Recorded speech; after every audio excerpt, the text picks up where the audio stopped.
ಪಶ್ಚಿಮ ಘಟ್ಟಗಳ ತಪ್ಪಲಿನಲ್ಲಿ ನೆಲೆ ನಿಂತಿರುವ ಶೃಂಗೇರಿ ಶಾರದಾಂಬೆಯ ದರ್ಶನ ಪಡೆದರೆ ಸಕಲ ಸಂಕಷ್ಟಗಳು ನಿವಾರಣೆಯಾಗುತ್ತವೆ ಅನ್ನೋದು ಭಕ್ತರ ನಂಬಿಕೆ. ಹಾಗಾಗಿ ನಿತ್ಯ ಸಾವಿರಾರು ಮಂದಿ ಅಲ್ಲಿಗೆ ಆಗಮಿಸುತ್ತಾರೆ. ಜೊತೆಗೆ ಅಲ್ಲೇ ಪಕ್ಕದಲ್ಲಿರುವ ತುಂಗಾ ನದಿಯಲ್ಲಿ ಸ್ನಾನ ಮಾಡಿದರೆ ಚರ್ಮ ರೋಗ ವಾಸಿಯಾಗುತ್ತದೆ ಮತ್ತು ಪಾಪ ಪರಿಹಾರವಾಗುತ್ತದಂತೆ. ಹಾಗೆಯೇ ಅಲ್ಲಿರುವ ಮೀನುಗಳನ್ನು ನೋಡಲು ಜನಸಾಗರವೇ ನೆರೆದಿರುತ್ತದೆ. ವಾಸ್ತವದಲ್ಲಿ ಈ ಹಿಂದೆ ಅಲ್ಲಿನ ಶ್ರೀಗಳು ಒಂದು ಮೀನಿಗೆ ಚಿನ್ನದ ಉಂಗುರ ಅಥವಾ ಮೂಗುತಿ ಹಾಕಿದ್ದರಂತೆ. ಆ ಮೀನನ್ನು ಯಾರೂ ಹಿಡಿಯುವುದಿಲ್ಲ. ಇಲ್ಲಿನ ಸಾವಿರಾರು ಮೀನುಗಳ ನಡುವೆ ಇರುವ ಈ ಮೂಗುತಿ ಮೀನನ್ನು ನೋಡಿದರೆ ಒಳ್ಳೆಯದು ಎನ್ನಲಾಗುತ್ತದೆ. ಆ ಮೂಗುತಿ ಮೀನು ವರ್ಷಕ್ಕೆ ಒಂದು ಬಾರಿ ಪೂಜೆ ಸಂದರ್ಭದಲ್ಲಿ ಕಾಣಿಸಿಕೊಳ್ಳುತ್ತದೆ ಅನ್ನೋದು ಪ್ರತೀತಿ. ಈ ಮೀನುಗಳ ಕುರಿತಂತೆ ಸಾಕಷ್ಟು ಕಥೆಗಳು ಇವೆಯಾದರೂ ಅವೆಲ್ಲದಕ್ಕೆ ಪುರಾವೆ ಇಲ್ಲವಾದ್ದರಿಂದ ಅವುಗಳನ್ನು ಮತ್ತೆ ಮತ್ತೆ ಹೇಳುವುದು ಬೇಡ ಅನಿಸುತ್ತದೆ.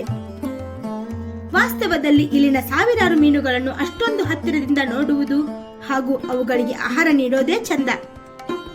ಆ ಮೀನುಗಳ್ಯಾವು ಮನುಷ್ಯರನ್ನು ಕಂಡು ದೂರ ಹೋಗುವುದಿಲ್ಲ. ಬಂದು ಕೈಯಲ್ಲಿನ ಆಹಾರವನ್ನು ಪಡೆದು ಹೋಗುವಷ್ಟು ಅವು ಜನರ ಜೊತೆ ಬೆರೆಯುತ್ತವೆ.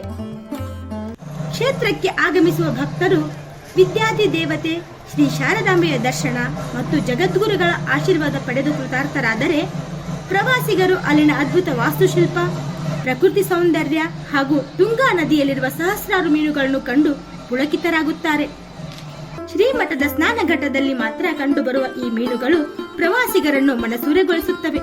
ಒಮ್ಮೆ ಶಂಕರಾಚಾರ್ಯರು ತುಂಗಾ ನದಿ ತೀರದಲ್ಲಿ ಸಂಚರಿಸುತ್ತಿರುವಾಗ ಒಂದು ಘಟ ಸರ್ಪ ತನ್ನ ಹೆಡೆಯನ್ನು ಬಿಚ್ಚಿ ಒಂದು ಗರ್ಭಿಣಿ ಕಪ್ಪೆಯನ್ನು ಸೂರ್ಯನ ಬಿಸಿಲಿನಿಂದ ಕಾಪಾಡುವುದನ್ನು ಕಂಡರು.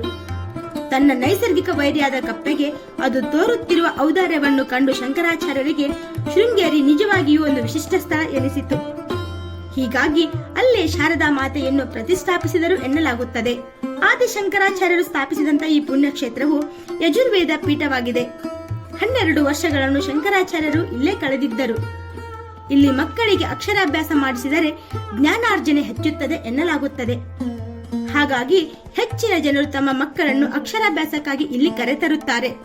ಅಲ್ಲಿನ ಅಕ್ಷರಾಭ್ಯಾಸದ ಬಗ್ಗೆ ವಿವರ ನೀಡುವ ವಿಡಿಯೋದ ಲಿಂಕ್ ಕೆಳಗೆ ಡಿಸ್ಕ್ರಿಪ್ಷನ್ ಬಾಕ್ಸ್ ನಲ್ಲಿದೆ ನೋಡಿ. ಇನ್ನೊಮ್ಮೆ ಶೃಂಗೇರಿ ಹೋದಾಗ ಇವೆಲ್ಲ ದೇವಸ್ಥಾನಗಳ ಜೊತೆಗೆ ಪಕ್ಕದಲ್ಲೇ ಹರಿಯುವ ನದಿಯ ದಂಡೆಯ ಮೇಲಿರುವ ಕಪ್ಪೇಶಂಕರ ದೇವಸ್ಥಾನದ ದರ್ಶನ ಪಡೆಯಿರಿ. ಅಲ್ಲಿರುವ ಮೀನುಗಳ ಜೊತೆಯೂ ಅರ್ಧ ಗಂಟೆ ಕಳೆಯಿರಿ.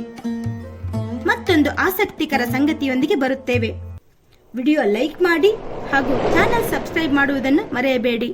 ನಮಸ್ಕಾರ. ಚಿಕ್ಕ ಚೊಕ್ಕ ಮಾಹಿತಿಗಾಗಿ ನಮ್ಮ ಚಾನೆಲ್ ಸಬ್ಸ್ಕ್ರೈಬ್ ಮಾಡಿ.